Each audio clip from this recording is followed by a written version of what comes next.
마가복음 9장 30절부터 50절까지 함께 읽습니다. 그곳을 떠나 갈릴리 가운데로 지날새 예수께서 아무에게도 알리지 아니하시니 이는 제자들을 가르치시며 또 인자가 사람들의 손에 넘겨져 죽임을 당하고 죽은 지 3일 만에 살아나리라는 것을 말씀하셨기 때문이더라. 그러나 제자들은 이 말씀을 깨닫지 못하고 묻기도 두려워하더라. 가버나움에 이르러 집에 계실새 제자들에게 물으시되 너희가 길에서 서로 토론하는 것이 무엇이냐 하시되 그들이 잠잠하니 이는 길에서 서로 누가 크냐 하고 쟁론하였음이라. 예수께서 앉으사 12 제자를 불러서 이르시되 누구든지 첫째가 되고자 하면 뭇사람의 끝이 되며 뭇사람을 섬기는 자가 되어야 하리라 하시고 어린아이 하나를 데려다가 그들 가운데 세우시고 안으시며 제자들에게 이르시되 누구든지 내 이름으로 이런 어린아이 하나를 영접하면 곧 나를 영접하며 누구든지 나를 영접하면 나를 영접함이 아니요 나를 보내신 이를 영접함이니라. 요한이 예수께 여짜오되 선생님 우리를 따르지 않는 어떤 자가 주의 이름으로 귀신을 내쫓는 것을 우리가 보고 우리를 따르지 아니하므로 금하였나이다. 예수께서 이르시되 금하지 말라. 내 이름을 의탁하여 능한 일을 행하고 즉시로 나를 비방할 자가 없느니라. 우리를 반대하지 않는 자는 우리를 위하는 자니라. 누구든지 너희가 그리스도에게 속한 자라 하여 물 한 그릇이라도 주면 내가 진실로 너희에게 이르노니 그가 결코 상을 잃지 않으리라. 또 누구든지 나를 믿는 이 작은 자들 중 하나라도 실족하게 하면 차라리 연자맷돌이 그 목에 매어 바다에 던져지는 것이 나으니라. 만일 네 손이 너를 범죄하게 하거든 찍어버리라. 장애인으로 영생에 들어가는 것이 두 손을 가지고 지옥 곧 꺼지지 않는 불에 들어가는 것보다 나으니라. 만일 네 발이 너를 범죄하게 하거든 찍어버리라. 다리 저는 자로 영생에 들어가는 것이 두 발을 가지고 지옥에 던져지는 것보다 나으니라. 만일 내 눈이 너를 범죄하게 하거든 빼버리라. 한 눈으로 하나님의 나라에 들어가는 것이 두 눈을 가지고 지옥에 던져지는 것보다 나으니라. 거기에서는 구더기도 죽지 않고 불도 꺼지지 아니하느니라. 사람마다 불로서 소금 치듯함을 받으리라. 소금은 좋은 것이로되 만일 소금이 그 맛을 잃으면 무엇으로 이를 짜게 하리요. 너희 속에 소금을 두고 서로 화목하라 하시니라. 아멘. 마가복음의 특징은 이 예수님의 제자들을 굉장히 우둔한 사람들로 이렇게 표현을 하고 있다는 점입니다. 오늘도 쭉 본문을 어제부터도 계속해서 이야기하지만 예수님께서 기적을 베푸시고 예수님께서 하나님 나라의 비밀을 깨닫게 해주심에도 불구하고 이 제자들은 예수님이 무슨 말씀을 하는지 잠깐은 알아듣는 것 같지만 그러나 뒤돌아서면 금세 예수님의 뜻이 무엇인지를 잊어버리고 그 예수님의 말씀을 따라 살기보다는 자신의 욕구, 자신의 욕망을 따라갔던 사람들이 제자들이었다는 것을 알게 됩니다. 오늘도 30절부터 32절 한번 읽어보겠습니다.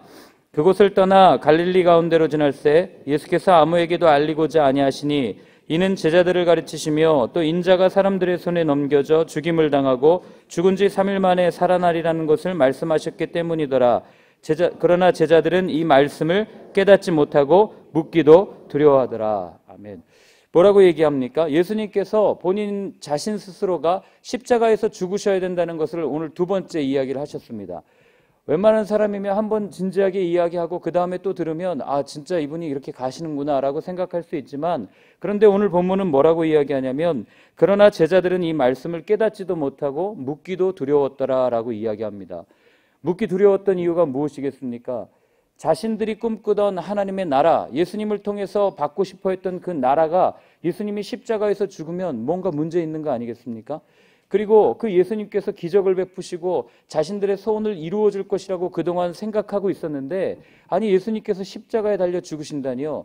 그러니 베드로도 주는 그리스도시여 살아계신 하나님의 아들이십니다라고 이야기하고 나서 예수님께서 제일 먼저 내가 십자가에 죽어야 되겠다라고 이야기할 때 그럴 수 없습니다라고 분명하게 이야기합니다. 그때 예수님 뭐라고 하십니까? 성경은 분명히 표현하지 않습니까? 사탄아 물러가라. 그럴 정도로 제자들은 우둔한 모습을 보이고 또 제자들의 그런 심리 가운데는 어떤 것이 깔려 있냐면 내가 너보다 나아라고 하는 비교와 경쟁과 그리고 그 하나님 나라에서 무언가 한 자리를 차지하고 싶어하는 권력의지로의 투쟁이 그들 가운데 있었다고 하는 것을 우리는 알게 됩니다. 33절부터 제가 읽어드리겠습니다. 가버나움에 이르러 집에 계실새 제자들에게 물으시되 너희가 길에서 서로 토론하는 것이 무엇이냐 하시되 그들이 잠잠하니 이는 길에서 서로 누가 크냐 하고 쟁론하였음이라. 제자들은 예수님께서 십자가로 지금 가시는 길입니다. 이제 죽으셔야 돼요. 하나님의 뜻을 이뤄야 됩니다. 그런데 여전히 제자들에게 관심이 있었던 건 뭐냐면 누가 크냐는 겁니다. 아마 베드로가 그러지 않겠습니까? 야, 그래도 내가 수제자인데 내가 좀 한 자리 차지해야 되지 않겠어? 다른 성경 본문에 보면 야고보와 요한, 보아너기의 아들이라고 하는 우레의 아들이라고 하는 이 성질이 아주 불같았던 두 사람이죠. 어떤 성경은 두 사람이, 또 어떤 성경은 두 사람의 어머니가 와서 예수님께 부탁합니다. 예수님, 당신의 나라가 임하면 우리 아들들을 한 자리씩 좀 주시면 안 되겠습니까? 하나는 우편에, 하나는 좌편에 좀 앉혀주시면 안 되겠습니까? 하나님 나라가 이 땅에 임하면 장관 자리 하나 우리에게 좀 주시면 안 되겠습니까? 그 이야기를 하고 있는 게 이 본문입니다. 그러니 제자들이 관심 가지고 있는 게 무엇이겠습니까? 내가 어떻게 대접을 받을까? 여기에 관심을 두고 있는 겁니다. 예수님은 어떻게 대접을 받느냐 별로 중요하게 생각하지 않으셨습니다. 내가 어떤 직분을 가지고 어떤 서열을 가지고 어떤 위치에 있느냐 중요하게 생각하지 않으셨습니다. 그러니 예수님께서 제자들의 발까지 씻어주실 수 있었던 거 아니겠어요? 종이 해야 될 일을 예수님이 하신 겁니다. 그런데 제자들은 그런 예수님의 모습, 예수님의 평소의 태도, 예수님의 마음은 전혀 헤아리지 않은 채 그저 누가 더 크냐, 누가 더 하나님의 나라에서 더 큰 일을 할 것이냐를 가지고 다투는 모습을 보였다는 겁니다. 여러분, 이런 모습은 오늘을 사는 우리에게도 큰 경각심을 주는 말씀입니다.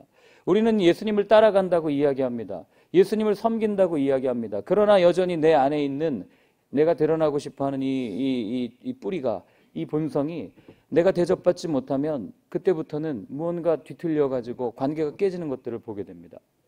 우스갯소리로 얘기하지만 어떤 교회에 가서 목사님들에게 전도사님 한번 해보십시오.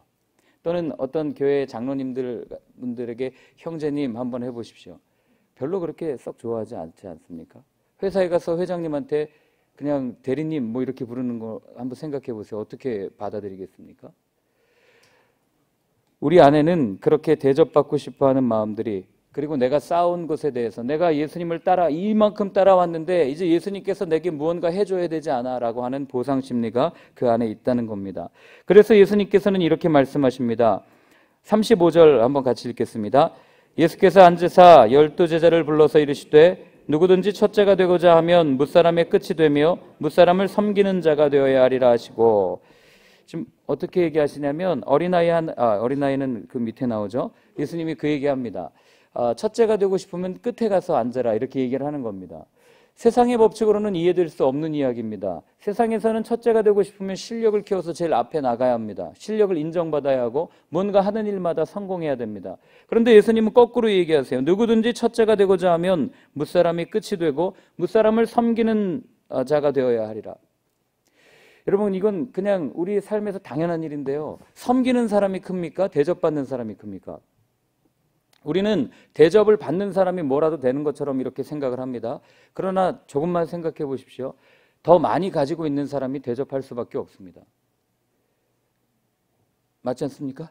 내가 뭔가 돈이 조금 더 있기 때문에 누군가에게 베풀 수 있는 거 아니겠습니까?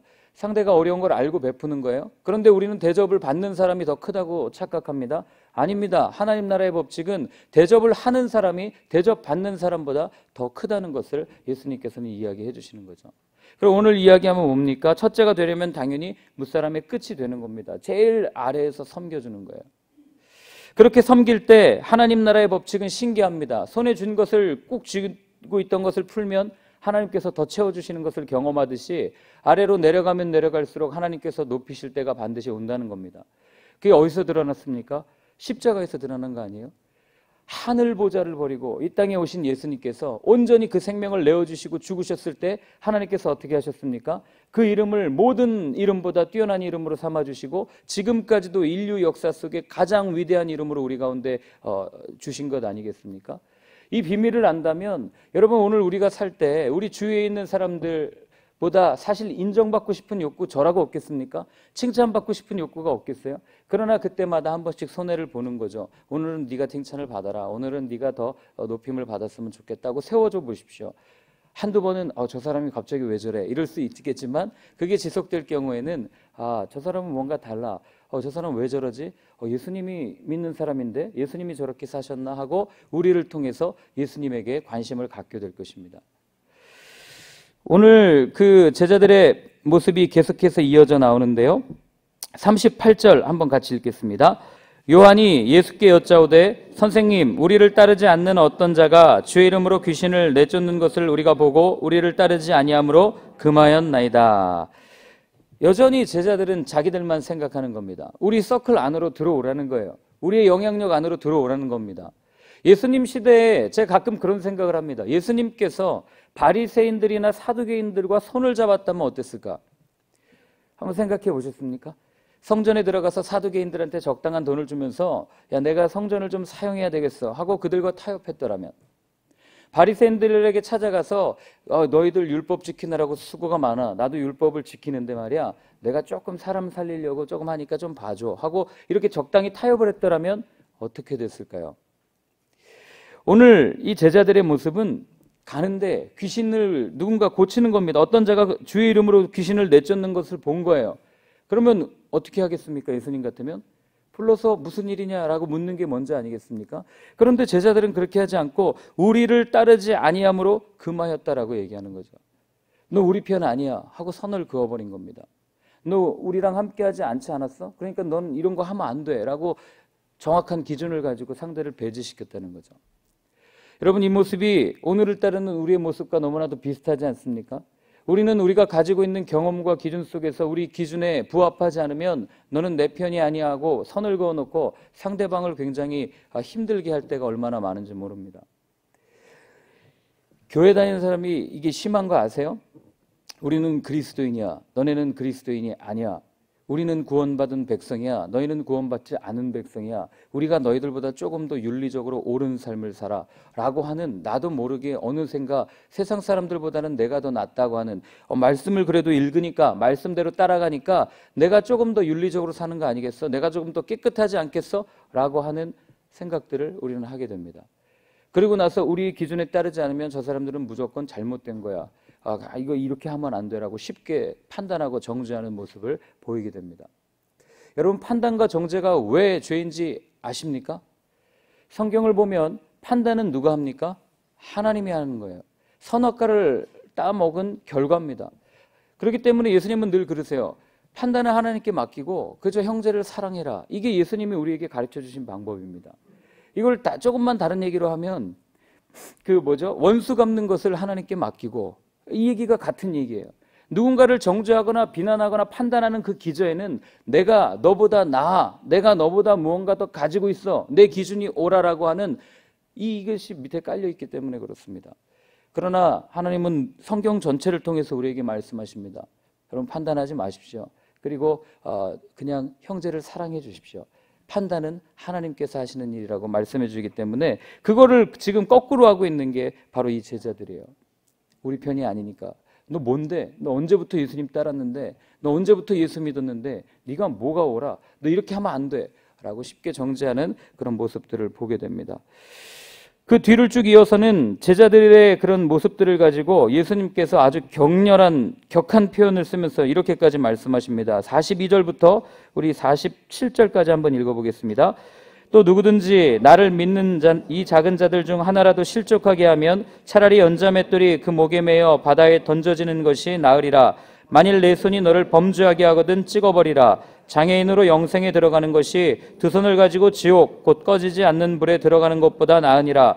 만일 네 발이 너를 범죄하게 하거든 찍어버리라. 다리 저는 자로 영생에 들어가는 것이 두 발을 가지고 지옥에 던져지는 것보다 나으니라. 만일 내 눈이 너를 범죄하게 하거든 빼버리라. 한 눈으로 하나님의 나라에 들어가는 것이 그 눈을 가지고 지옥에 던져지는 것보다 나으니라.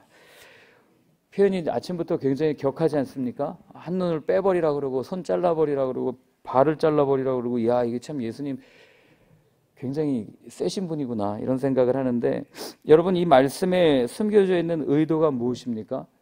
어떻게 해서든지 사람을 살리고 싶어하는 예수님의 마음이 보이십니까? 한 눈을 뺄지라도, 한 손을 자를지라도, 한 발을 자를지라도 어떻게 해서든지 아버지의 나라에 들어가게 하고 싶은 그 예수님의 마음을 우리가 봐야지, 이거 보면서 야, 눈 빼버렸어 그러니까 진짜 눈 빼고, 실제로 그런 분이 있었어요. 중세 그 성자들 분들 중에 그 고자가 되는 게 낫다 이런 말씀 그대로 해가지고 거세한 분들도 있었습니다. 물론 이해됩니다. 자신의 이 성적 욕구를 버리고 예수님을 온전히 따르고 싶어하는 그런 모습들도 있었지만, 그러나 오늘 이 말씀 가운데 만약에 여러분들이 그거 읽다가 만일 한 명이라도 실족하게 하면 차라리 연잔못들을 그 목에 매어 바다에 던져지는 것이 나으니라 했다고, 오늘 옆에 있는 사람 실족하게 했다고 목에다가 연자맷돌 걸고 바다에 빠지신다면 여러분 그게 정말 하나님이 원하시는 뜻일까요? 그게 아니라는 걸 우리 알지 않습니까? 왜 이렇게 강하게 표현하십니까? 여러분들이 죄 가운데 노출되지 아니할 수 있도록 예수님께서는 끝까지 우리에게 강하게 말씀하고 있다는 것을 알게 됩니다. 그럼 오늘 본문을 통해서 알게 되죠. 몇 번이나 예수님의 뜻을 저버리고 예수님의 옆에 있었지만, 그러나 예수님의 뜻이 무엇인지도 모르는 그 제자들, 끊임없이 예수님께서 하나님의 나라를 말씀해 주시고 하나님의 뜻을 말씀해 주셨음에도 깨닫지 못하는 그 제자들과, 그런 그들도 끝까지 품고 하나님의 나라에 데리고 들어가고 싶어하는 예수님의 모습이 대조적으로 드러나는 것이 오늘 본문입니다. 오늘 여러분들이 한 주를 이제 마무리하면서 내일 또 한 주가 새롭게 시작될 텐데요, 오늘 이런 생각을 한번 해보셨으면 좋겠습니다. 여전히 죄 가운데 예수님을 따른다고 이야기하면서 십자가를 지고 걸어간다고 이야기하는 나의 모습이지만, 먼저 첫 번째, 나는 과연 예수님의 뜻을 얼마나 이해하고 얼마나 그분의 뜻대로 살아가고 있는지. 두 번째, 내가 그렇게 상황 가운데 살지 못할 때, 그렇게 매일매일 넘어질 때 그럼에도 나를 붙들고 계시는 주님의 손을 여러분들이 한번 살펴보는 그런 하루가 되었으면 좋겠습니다. 그 손을 보아야만 우리가 넘어져도 다시 일어설 수 있고, 그 손을 보아야만 우리가 끝까지 주님 품에 안기는 그런 경주를 완주할 수 있을 것입니다. 함께 같이 기도하겠습니다.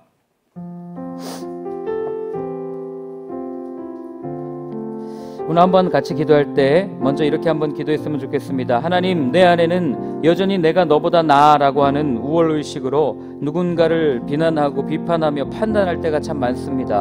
하나님, 이런 모습들을 온전히 내려놓을 수 있도록 도와주시고, 주님도 가늠한 여인을 정죄하지 않으셨듯이 하나님, 내 스스로가 누군가를 판단하고 정죄하지 아니할 수 있도록 내게 은혜를 허락하여 주옵소서. 우리 자신을 위해서 먼저 한번 같이 기도합니다. 하나님 아버지, 날마다 말씀을 읽고 주님을 따라간다 이야기하지만 주님의 뜻과는 다른 길로 걸어가는 내 모습을 바라볼 때마다 흠칫흠칫 놀랍니다. 주님의 말씀대로 살아간다고 이야기하지만, 그러나 매번 내 편의와 내 만족에 따라서 주의 십자가는 뒤로 지고 하나님 걸어가는 나의 모습을 볼 때마다 하나님 가슴을 치며 어찌해야 할 줄 모를 때가 얼마나 많은지요. 하나님, 그럴 때마다 아버지, 오늘 이 말씀을 다시 한번 기억나게 하시고, 누가 크냐를 다투었던 제자들의 모습이 아니라 하나님 그렇게 묵묵히 그들을 섬겨주시고 끝까지 그들을 사랑의 나라로 인도하여 주셨던 그 아버지의 마음을 아버지 우리가 온전히 알아 오늘부터는 누군가를 비난하고 정죄하기보다는 그 영혼을 바라보며 긍휼히 여기고 불쌍히 여기며 사랑할 수 있는 저희들의 삶이 될 수 있도록 하나님 아버지 도와주시옵소서. 우리 한 번만 더 같이 기도합니다. 특별히 이 나라의 민족을 위해서 기도했으면 좋겠습니다. 분열과 대립과 갈등으로 가득한 이 세대 가운데 하나님, 정치로 이 나라를 바꿀 수 없습니다. 경제가 부흥한다고 이 나라 바꿀 수 없습니다. 하나님, 외교가 잘 된다고 이 나라 바꿀 수 없습니다. 하나님, 주님을 아는 당신의 백성들이 무릎 꿇게 하시고 이 나라를 위해 기도하게 하시고 다시 한번 하나님께로 돌아올 때 우리에게 소망이 있음을 우리가 아오니, 아버지, 이 나라의 민족이 다시 한번 주님 앞에 나와 무릎 꿇고 두 손 들고 주님, 우리가 여기 있습니다, 우리를 사용하여 주시옵소서라고 고백할 수 있는 민족들에게 이 시간 한번 같이 기도하겠습니다.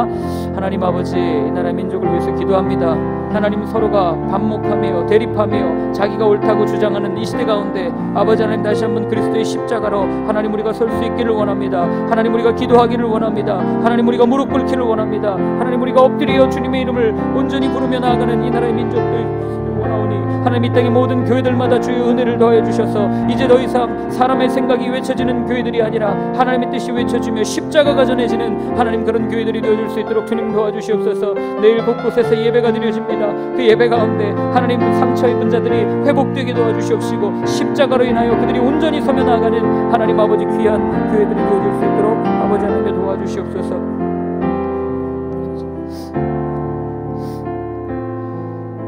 대립과 갈등으로 가득했던 이 땅 가운데 주님께서 오심으로 막힌 담을 허시고 하나님과 우리를 화해시키시고 사람과 사람 사이를 화해시켰던 주님, 오늘 우리가 그 주님을 바라봅니다. 여전히 내 안에 누군가를, 내 기준을 가지고 누군가를 바라보는 이 마음을 내려놓게 하여 주시고 그 십자가를 통하여 모든 사람을 사랑할 수 있는 저희의 삶이 될 수 있도록 주님 도와주시옵소서. 이제는 십자가에서 우리의 막힌 담을 영원히 헐어주신 예수 그리스도의 크신 은혜와 하나님의 사랑과 성령님의 인도하심이 내 모든 건 내려놓고 십자가를 따르며 주님의 뜻대로 살기로 결단하는 이 자리에 계신 모든 분들 머리 위에 이제로부터 영원까지 늘 함께하여 주옵시기를 간절히 축원하옵나이다. 아멘.